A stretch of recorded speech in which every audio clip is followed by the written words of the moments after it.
Hello everyone, I just finished radiation for today and I only have a few days left, Thursday, Friday, Monday, and then I will be done with cancer treatment. I'll be done. I will be done. It's gone by real quick and it's gone by real easy. The Lord has been incredibly merciful to me in this. And I've tried to make this video a couple of times. There's so many thoughts that are trying to get to the front of my mouth. But I think I'm going to focus on the mindset of having had cancer. And I'm only going to speak for me. I understand that it is very typical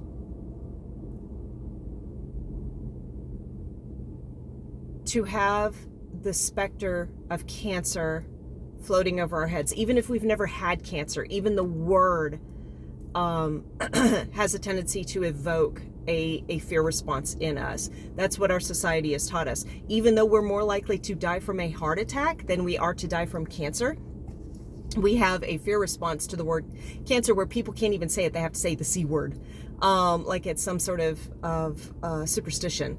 And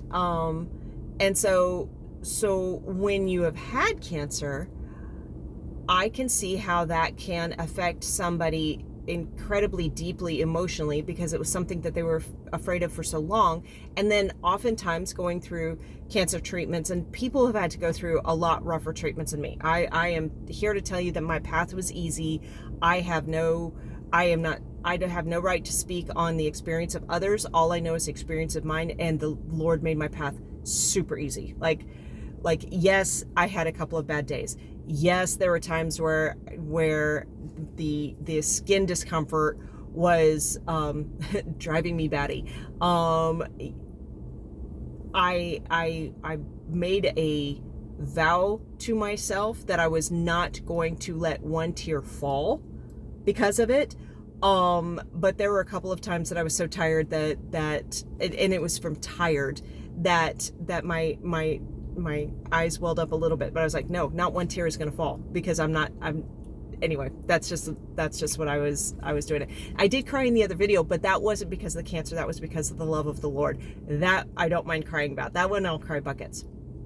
In any case, so now that I'm at the end of the journey, I mean, and I'm still going to have to be monitored, and I'm still, I have had cancer.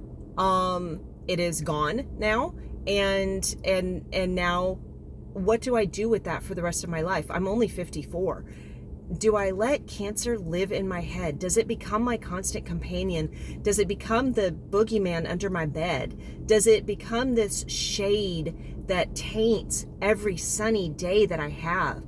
Does it become the first thing I think about if I get an ache or a pain or feel a little, unwell one day? Am I going to let cancer be my companion? And the answer to that is no.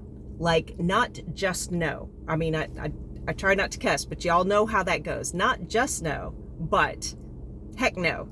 I'm not going to let that happen. That is, because it won't keep me from getting cancer. If the Lord allows cancer again in my life for whatever reason, me being afraid of it isn't going to stop that from happening. All it's going to do is taint the days that the Lord has given me that are cancer free. That's it.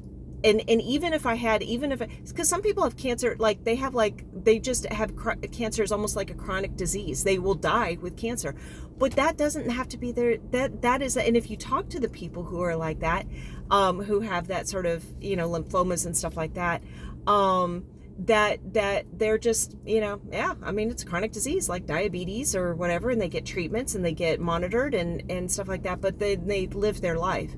So, and I've known people with stage 4, like who have gone through terrible bouts, or bout. They had more than one bout of cancer, and the Lord has still kept them and healed them and soothed them and treated them.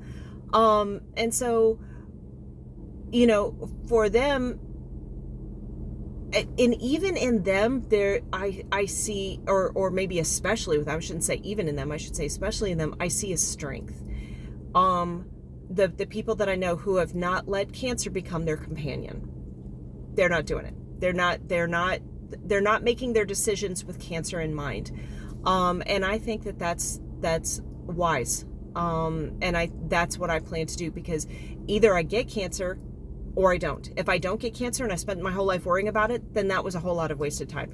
If I get cancer and I spent my whole life worrying about it, then all that time that I didn't have cancer, I spent worrying about it. And of course, worry isn't good for your body, and worry isn't good for your spirit at all. I mean, we're supposed to be anxious for nothing. So I am eager because I can tell, I know how the enemy will try to use this to plant a seed in my brain of cancer, oh, now you've had cancer. You are a cancer patient. No, I'm not. Like I am not cancerous. I am not a cancer. I had a boo-boo. I had an issue, minor bit of nonsense. We took care of it. I got the surgery. I got the radiation. And then if it comes back again, then I'll fight it again. You know, I don't have to be afraid of the dragon if it's sleeping in its cave. When it comes back out, I will fight it. If it comes back out, I will fight it. If it never comes, maybe I've already slayed it. Maybe the Lord is like, no, that was it. I just needed you to learn these lessons, and now you're done, and you're going to go on for the rest of your life. And you know, maybe because we all have to pass, maybe I'll I make a joke about choking on a spoonful of frosting because I tripped over the dog. That's actually more likely for me, I think, than dying of cancer. Anyway, I am excited for the rest of this week. I am excited for Monday. I go in to see the medical oncologist on Thursday and talk about, next steps, which for me, I am, it's just going to be monitoring. I think he's going to want to try to put me on something, but I'm not going to take it. And we can talk about that later. That's very specific, and I don't want to broadcast that out there because that is very specific to me. But if anybody has questions, please feel free to ask. If you're like, okay, so what would he want to put you on, and why are you saying no to that? We could talk about that, but I'd rather do that on a one-on-one, or one-to-one, or like in a direct thing, not in a video, because everybody's situation is different, and I don't want people to say, oh, well, Stephanie did this or didn't do this, so I need to do this or not do this. That's not my place. I am not you, and I'm not a medical professional. And everybody's path is going to be a little bit different, and I would make different decisions if my path was a little bit different. So, but if you're curious, let me know. So anyway, I'm going to go back to work. I am feeling strong. I am feeling fabulous. They said that, that last week, that's going to be the rough one. I feel fabulous. Now, Monday, I felt like I'd been hit by a truck. It's Wednesday. Wednesday is fabulous. I have tons of energy. I feel like I've already drunk 2 5-hour energies. I've got work to do. I'm going to go buy some shoes because I'm starting like I said in my previous video, now my money's on the table. Now is the time for me to get serious about what the Lord has for me, and not to just be sort of spending my life, flowing in a nonchalant, lackadaisical way. So I'm going to go to work. I'm going to get as much done as I can. I'm going to go buy some more tennis shoes because I want to pair up my desk, because I want to do some exercise at my desk at work, because multitasking. And I am praising the Lord for all the incredible mercies that he has shown to me, including don't let this become a specter. Don't let the enemy get a foothold into my brain, into my heart. No fear. Either way, I win. I love y'all. Bye-bye.